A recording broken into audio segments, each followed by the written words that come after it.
Hello again, Mrs. Thompson here, and today we're working on predicting products for single replacement reactions.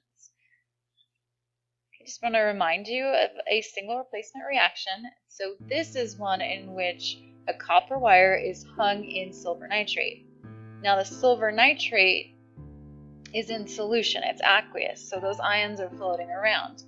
Now, since copper is more reactive than silver, the copper will take the silver's place in the solution. It'll combine with the nitrate. And then the silver will be kicked out, and you can see it forming solid all along the copper wire. The other thing you should see is that as more and more silver forms on the outside, the copper ions are turning the solution blue. And so you see the blue solution means that there's copper ions in it, dissolved in water, no longer as a solid metal. Okay. In these single replacement reactions, we're going to look at three types. One where the halogen is replacing another halogen, and halogens, remember, are the group 7A nonmetals. A metal can replace another metal, so that's the second type. We're not going to have a combination of these two, it's just halogen replace halogen, metal replace metal. Or the third type is when a metal replaces hydrogen, okay, or hydrogen replaces a metal. Hydrogen's kind of acting like a metal when this happens.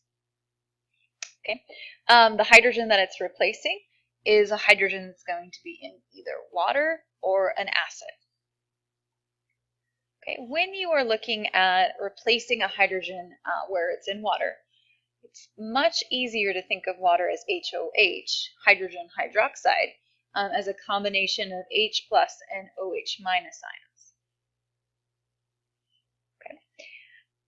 We're going to look at activity series, and an activity series is just a chart that shows you which metals are more reactive or which halogens are more reactive.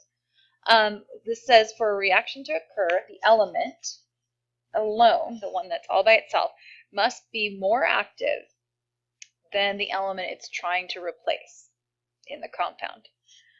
We can tell it is more active by its location on an activity series. So if it's higher up on the activity series, it's more reactive and can replace that other element.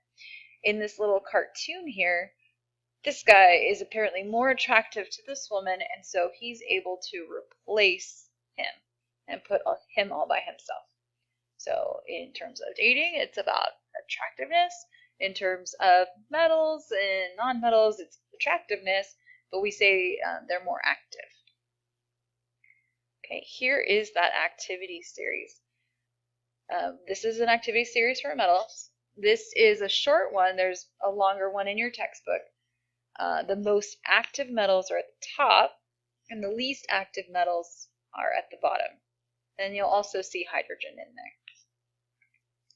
Okay, for halogens, we just have to use the order of the periodic table. So remember that the halogen family is over here in 7A. All right, our first try at this. Okay, so first thing I want to do is just kind of see what I have. I have magnesium, which is a metal, and it's the thing that's alone. So it's the thing that's going to try to do the replacing.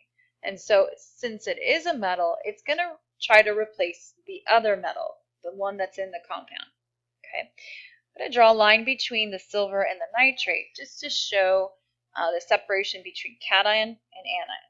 Okay, next I'm going to just draw an arrow to show that it's magnesium that is trying to replace silver. Okay, then I'm going to check my activity series, which is here. This was the one for metals. This is for the halogens, so we need this one. And check to see that magnesium can replace silver. Well, magnesium's here and silver is there. It is higher on the activity series, which means it's more active than silver, so it can replace it. Okay, then I'm going to try to figure out what the formulas are on the other side. And so I'm going to put magnesium with the nitrate, and then the silver will be on its own. I'm going to write down their charges just to figure out their formulas. But we don't have to write those every time. We just want to see what are they. So when I looked up magnesium, I got a 2+. Nitrate is something I have memorized. It's a 1-. And so when I try to figure out this formula, I'm not going to just assume it's just like this one. In fact, when magnesium forms an ion, it has 2+. When silver forms an ion, it's still 1+. So I have to go back to those charges. I cannot stress that enough. Okay. So then what formula is made from these two? Well, I'm going to need another nitrate to balance out that magnesium. So it's going to look like this. Okay. And so I don't want you to write the charges directly here. You can write them up here, or you can leave them off or erase as you fix them. Okay. And then I'm going to add the fact that it's in solution. So all of these, your compounds will stay in solution. So they'll be aqueous. Okay, what's next? Well, magnesium kicked out silver, so we have to have silver on its own. Okay. And the one that gets kicked out, that is a solid in terms of metals. The metals become solid metals. Okay. So then we have everything we need as far as the reaction goes. We predicted the products. Now we just have to balance it. And so if I look here, I have 1 magnesium, 1 silver, 1 nitrate, and 2 over here. So I'm going to need a 2 in front here to make that 2 nitrates. Okay, but that also changes the number of silvers. So I'm going to add a 2 in front of this one. Next one. Okay, we have iron and copper sulfate. Again, I'll draw a line between the copper and either the poly or non-metal. Okay, then I'll look to see, okay, what is iron? Fe, well, that's a metal. That's the one that's alone. The one that's alone is going to be the one that's trying to do the replacing. So iron will try to replace the other metal, which is copper. Now they have to be in the same list. I couldn't try to replace something from here with something from there or vice versa. It has to be within the same list. Okay, so let's find iron and copper. Here's iron. Here's copper. Iron can replace copper. Okay, so it's going to do that. It can replace it. Next, the hard part with some of these, when you have the metals that are transition metals, hard to predict the charge. And so what I want you to do is just use the same charge as the other metal it's trying to replace, if that's an option. So for iron, iron comes as iron 2 or iron 3. Okay. And for copper, copper comes as copper 1 or copper 2. Now in this equation, since sulfate's a 2-, copper had to be a 2+, and so I'm going to use iron with a 2+ charge. Okay. And then sulfate is a 2- charge. I'm going to make my formula from those two, iron 2 and sulfate, and that's just going to be FeSO4. And then I add AQ next to that because all of my compounds are going to stay in solution. Okay. And then what else? Well, iron kicked out copper, so we have to have copper on its own now. And it's solid. Okay. Then we'll check to see if it's balanced. 1 iron, 1 iron, 1 copper, 1 copper, and 1 sulfate, and 1 sulfate. So that one's good. Okay, number 3.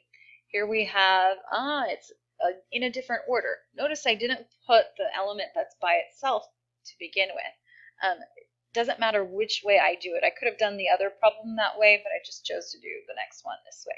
So I'm still looking for the element that's all alone. And in this case, it's tin, SN. The element in the compound, that's these. I'm going to separate them. So I have metal and poly, and this is a metal. So the metal's going to try to replace the other metal. So let's find tin and magnesium on this chart here. Here's tin, there's magnesium. Magnesium can replace tin, but tin cannot replace magnesium. And so when you have this, when it's not more reactive, what you're going to do is you're just going to write, oops, that's going to happen. You're going to write no reaction. And so no reaction means that this isn't possible. Tin can't replace magnesium. So instead, the tin just kind of floats to the bottom and the magnesium stays with the hydroxide in solution. And then we will also write this.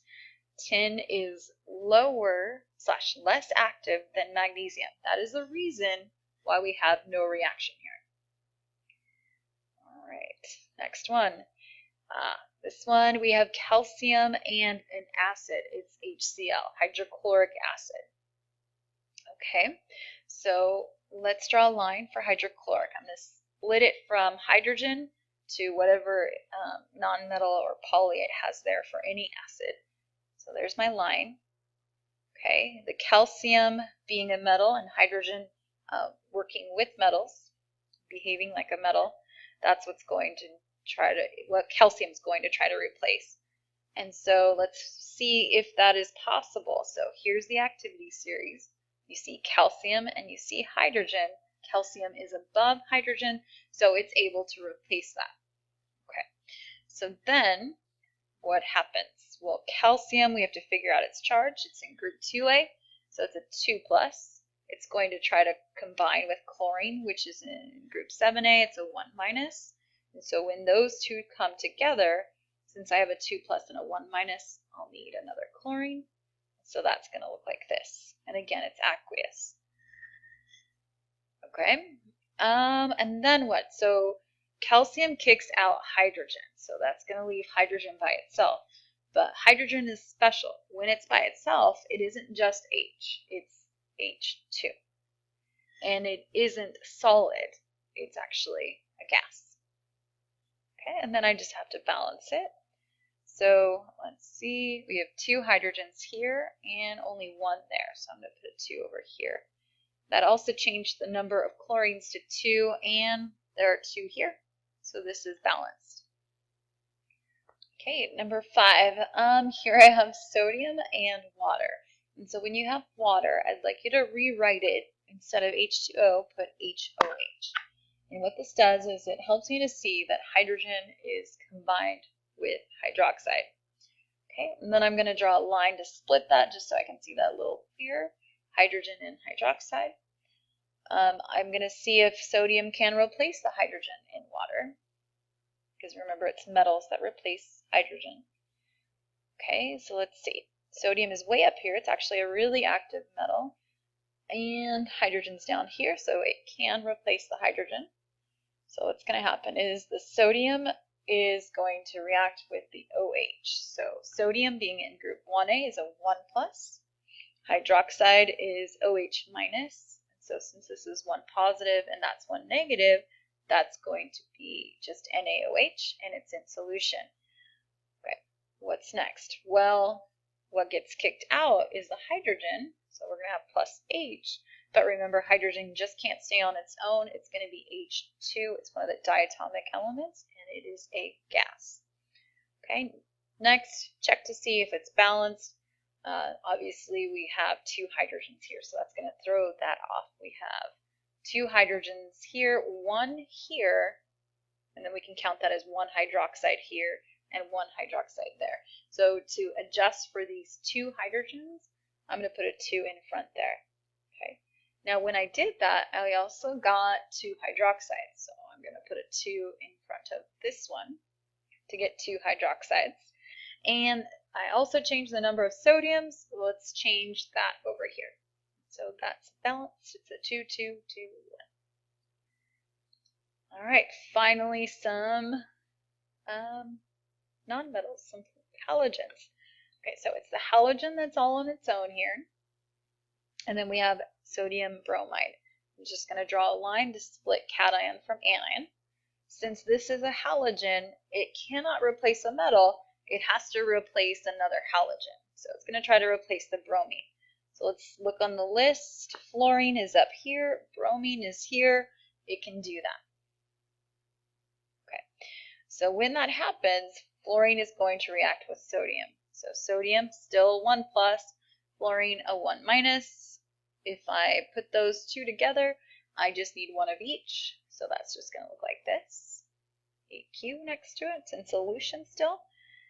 And then what is kicked out? F kicked out Br. So Br is all on its own, but is diatomic. Okay, so bromine should be Br2. Okay, be careful because a lot of students just drag this 2 right here to the formula here and write it's NaF2. That's not the case. We go back to charge to say, okay, sodium is a 1+ and fluorine's a 1-. I only need one of each, so don't do that. Okay, then I just need to balance it. When I have this 2 here, that gave me 2 bromines, so I'm going to put a 2 here. Actually, that gave me 2 fluorines too. So I put a 2 there and a 2 there. Now I have 2 bromines, 2 sodiums, and 2 fluorines for each one. Okay, and then the last one, just wanted to show you another one where we have another nonmetal trying to replace a nonmetal. So here is aluminum and chlorine, drew a line to separate them. Bromine is a halogen, so it's going to try to replace this halogen. It's underneath it, so it cannot do that. So bromine cannot replace chlorine because it's underneath it. So we have no reaction, and I'm just going to write a note. Bromine is lower / less active than chlorine, so it can't replace it, and we get no reaction. Okay, hopefully that helped. Bring some questions to class on this.